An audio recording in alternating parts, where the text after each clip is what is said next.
Chapter 13 of Great Expectations by Charles Dickens. It was a trial to my feelings on the next day but one, to see Joe arraying himself in his Sunday clothes to accompany me to Miss Havisham's. However, as he thought his court suit necessary to the occasion, it was not for me to tell him that he looked far better in his working dress, the rather because I knew he made himself so dreadfully uncomfortable entirely on my account, and that it was for me he pulled up his shirt collar so very high behind that it made the hair on the crown of his head stand up like a tuft of feathers. At breakfast time my sister declared her intention of going to town with us, and being left at Uncle Pumblechook's, uncalled for when we had done with our fine ladies, a way of putting the case from which Joe appeared inclined to augur the worst. The forge was shut up for the day, and Joe inscribed in chalk upon the door, as it was his custom to do on the very rare occasions when he was not at work, the monosyllable "Hout," accompanied by a sketch of an arrow supposed to be flying in the direction he had taken. We walked to town, my sister leading the way in a very large beaver bonnet, and carrying a basket like the Great Seal of England in plaited straw, a pair of pattens, a spare shawl, and an umbrella, though it was a fine bright day. I am not quite clear whether those articles were carried penitentially or ostentatiously, but I rather think they were displayed as articles of property, much as Cleopatra or any other sovereign lady on the rampage might exhibit her wealth in a pageant or procession. When we came to Pumblechook's, my sister bounced in and left us. As it was almost noon, Joe and I held straight on to Miss Havisham's house. Estella opened the gate as usual, and the moment she appeared, Joe took his hat off and stood weighing it by the brim in both his hands, as if he had had some urgent reason in his mind for being particular to half a quarter of an ounce. Estella took no notice of either of us, but led us the way that I knew so well. I followed next to her, and Joe came last. When I looked back at Joe in the long passage, he was still weighing his hat with the greatest care, and was coming after us in long strides on the tips of his toes. Estella told me we were to both go in, so I took Joe by the coat cuff and conducted him to Miss Havisham's presence. She was seated at her dressing table, and looked round at us immediately. "Oh," said she to Joe, "you are the husband of the sister of this boy."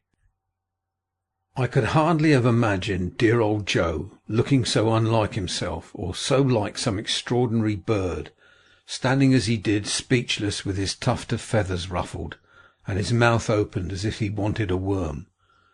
"You are the husband," repeated Miss Havisham, "of the sister of this boy?"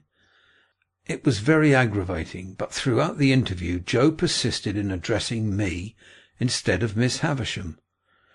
"Which I mean to say, Pip," Joe now observed in a manner that was at once expressive of forcible argumentation, strict confidence, and great politeness, "as I happen married your sister, and I were at the same time what you might call, if you was anyways inclined, a single man." "Well," said Miss Havisham, "and you have reared the boy with the intention of taking him for your apprentice. Is that so, Mr. Gargery?" "You know, Pip," replied Joe, "as you and me were ever friends, and it were looked forward to betwixt us being calculated to lead to larks, not but what, Pip, if you had ever made objections to the business, such as it being open to black and soot or such like, but not what they would have been attended to, don't you see?" "Has the boy," said Miss Havisham, "ever made any objection? Does he like the trade?" "Which it is well beknown to yourself, Pip," returned Joe, strengthening his former mixture of argumentation, confidence, and politeness, "that it were the wish of your own heart." I saw the idea suddenly break upon him that he would adapt his epitaph to the occasion, before he went on to say, "And there weren't no objection on your part, and Pip, it were great wish of your heart." It was quite in vain for me to endeavour to make him sensible that he ought to speak to Miss Havisham. The more I made faces and gestures to him to do it, the the more confidential, argumentative, and polite he persisted in being to me. "Have you brought his indentures with you?" asked Miss Havisham. "Well, Pip, you know," replied Joe, as if that were a little unreasonable, "you yourself see me put 'em in my hat, and therefore you know as they are here." With which he took them out and gave them, not to Miss Havisham, but to me. I am afraid I was ashamed of the dear good fellow. I know I was ashamed of him when I saw that Estella stood at the back of Miss Havisham's chair, and that her eyes laughed mischievously. I took the indentures out of his hand and gave them to Miss Havisham. "You expected," said Miss Havisham, as she looked them over, "no premium with the boy." "Joe," I remonstrated, for he made no reply at all, "why don't you answer?" "Pip," returned Joe, cutting me short as if he were hurt, "which I mean to say, that were it not a question of requiring an answer betwixt yourself and me, and which you know the answer to be full well no, you know it to be no, Pip, and wherefore should I say it?" Miss Havisham glanced at him as if she understood what he really was better than I had thought possible, seeing that he was there, and took up a little bag from the table beside her. "Pip has earned a premium here," she said, "and here it is. There are 25 guineas in this bag. Give it to your master, Pip." As if he were absolutely out of his mind with the wonder awakened in him by her strange figure and the strange room, Joe, even at this pass, persisted in addressing me. "This is wery liberal on your part, Pip," said Joe, "and it is such received and grateful welcome, though never looked for, far nor near, nor nowheres. And now, old chap," said Joe, conveying to me a sensation first of burning and then of freezing, for I felt as if that familiar expression were applied to Miss Havisham, "and now, old chap, may we do our duty. May you and me do our duty, both on us, by one another, and by them which your liberal present have conveyed, to be for the satisfaction of mind of them as never—" Here Joe showed that he felt he had fallen into frightful difficulties, until he triumphantly rescued himself with the words, "and from myself, far be it." These words had such a round and convincing sound for him that he said them twice. "Good-bye, Pip," said Miss Havisham. "Let them out, Estella." "Am I to come again, Miss Havisham?" I asked. "No, Gargery is your master now. Gargery, one word." Thus calling him back as I went out of the room, I heard her say to Joe in a distinct emphatic voice, "The boy has been a good boy here, and that is his reward. Of course, as an honest man, you would expect no other and no more." How Joe got out of the room I have never been able to determine, but I know that when he did get out he was steadily proceeding up the stairs instead of coming down, and was deaf to all remonstrances until I went after him and laid hold of him. In another minute we were outside the gate, and it was locked, and Estella was gone. When we stood in the daylight alone again, Joe backed up against a wall and said to me, "Astonishing!" And there he remained so long, saying "astonishing" at intervals, so often that I began to think his senses were never coming back. At length he prolonged his remark into, "Pip, I do assure you this is as astonishing," and so by degrees became conversational and able to walk away. I have reason to think that Joe's intellects were brightened by the encounter they had passed through, and that on our way to Pumblechook's he invented a subtle and deep design. My reason is to be found in what took place in Mr. Pumblechook's parlour, where, on our presenting ourselves, my sister sat in conference with that detested seedsman. "Well," cried my sister, addressing us both at once, "and what's happened to you?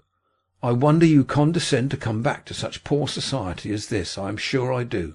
"Miss Havisham," said Joe, with a fixed look at me, like an effort of remembrance, "made it wery particular that we should give her, were it compliments or respects, Pip?" "Compliments," said I. "Which that were my own belief," answered Joe. "Her compliments to Mrs. J. Gargery." "Much good they'll do me," observed my sister, "but rather gratified too." "And wishing," pursued Joe, with another fixed look at me, like another effort of remembrance, "that the state of Miss Havisham's health were such as would have allowed, were it, Pip?" "Of her having the pleasure," I added. "Of ladies' company," said Joe, and drew a long breath. "Well," cried my sister, with a mollified glance at Mr. Pumblechook, "she might have had the politeness to send that message at first, but it's better late than never. And what did she give yon Rantypool here?" "She give him," said Joe, "nothing." Mrs. Joe was going to break out, but Joe went on. "What she give," said Joe, "she give to his friends, and by his friends," were her explanation, "I mean into the hands of his sister, Mrs. J. Gargery. Them were her words, Mrs. J. Gargery. She mayn't have knowed," added Joe, with an appearance of reflection, "whether it were Joe or George." My sister looked at Pumblechook, who smoothed the elbows of his wooden arm-chair, and nodded at her and at the fire, as if he had known about it all beforehand. "And how much have you got?" asked my sister, laughing, positively laughing. "What would present company say to £10?" demanded Joe. "They'd say," returned my sister curtly, "pretty well. Not too much, but pretty well." "It's more than that, then," said Joe. That fearful impostor Pumblechook immediately nodded, and said, as he rubbed the arms of his chair, "It's more than that, mum." "Why, you don't mean to say," began my sister. "Yes, I do, mum," said Pumblechook. "But wait a bit. Go on, Joseph. Go in, you. Go on."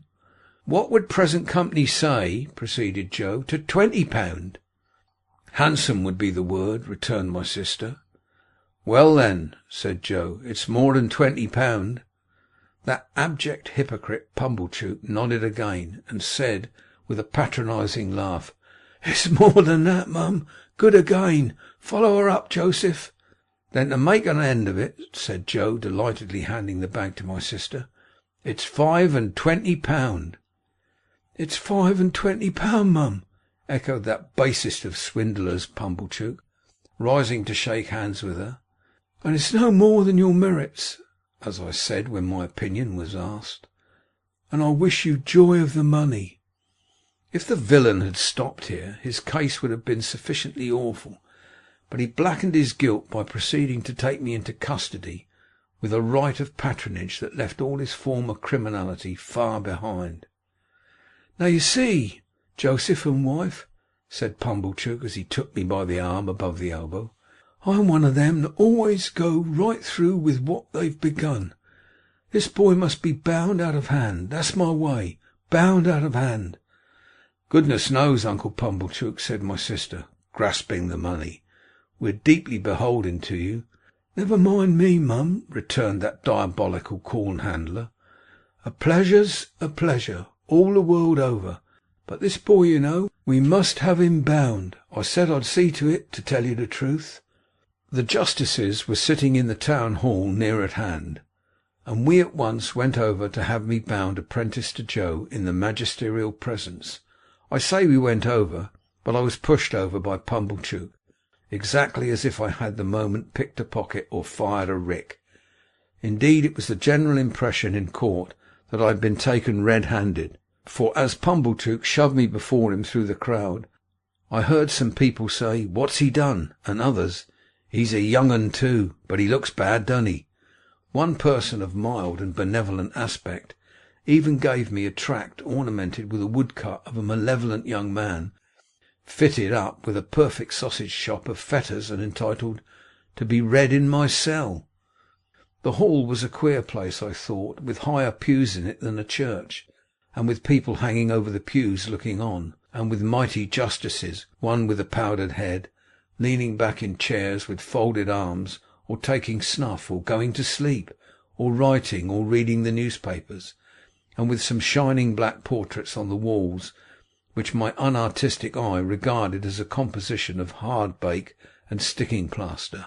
Here in a corner my indentures were duly signed and attested, and I was bound, Mr. Pumblechook holding me all the while as if we had looked in on our way to the scaffold, to have those little preliminaries disposed of. When we had come out again, and had got rid of the boys, who had been put in great spirits by the expectation of seeing me publicly tortured, and who were much disappointed to find that my friends were merely rallying round me, we went back to Pumblechook's, and there my sisters became so excited by the 25 guineas, but nothing would serve her, that we must have a dinner out of that windfall at the Blue Boar, and that Pumblechook must go over in his chaise cart and bring the Hubbles and Mr. Wopsle. It was agreed to be done, and a most melancholy day I passed, for it inscrutably appeared to stand to reason in the minds of the whole company that I was an excrescence on the entertainment. And to make it worse, they all asked me from time to time, in short, whenever they had nothing else to do, why I didn't enjoy myself. And what could I possibly do then but say I was enjoying myself, when I wasn't? However, they were grown up and had their own way, and they made the most of it. That swindling Pumblechook, exalted into the beneficent contriver of the whole occasion, actually took the top of the table, and when he had addressed them on the subject of my being bound, and had fiendishly congratulated them on my being liable to imprisonment if I played at cards, drank strong liquors, kept late hours, or bad company, or indulged in any other vagaries which the form of my indentures appeared to contemplate as next to inevitable, he placed me standing on a chair beside him to illustrate his remarks. My only other remembrances of the great festival are, that they wouldn't let me go to sleep, but whenever they saw me dropping off, woke me up and told me to enjoy myself. That, rather late in the evening, Mr. Wopsle gave us Collins's Ode, and threw his blood-stained sword in thunder down with such effect that a waiter come in and said, the commercials underneath sent up their compliments, and it wasn't the Tumblers' Arms, that they were all in excellent spirits on the road home, and sang O Lady Fair, Mr. Wopsle taking the bass, and asserting with a tremendously strong voice, in reply to the inquisitive bore who leads that piece of music in a most impertinent manner, by wanting to know all about everybody's private affairs, that he was the man with his white locks flowing, and that he was upon the whole the weakest pilgrim going. Finally, I remember that when I got into my little bedroom, I was truly wretched, and had a strong conviction on me that I should never like Joe's trade. I had liked it once, but once was not now. End of chapter 13.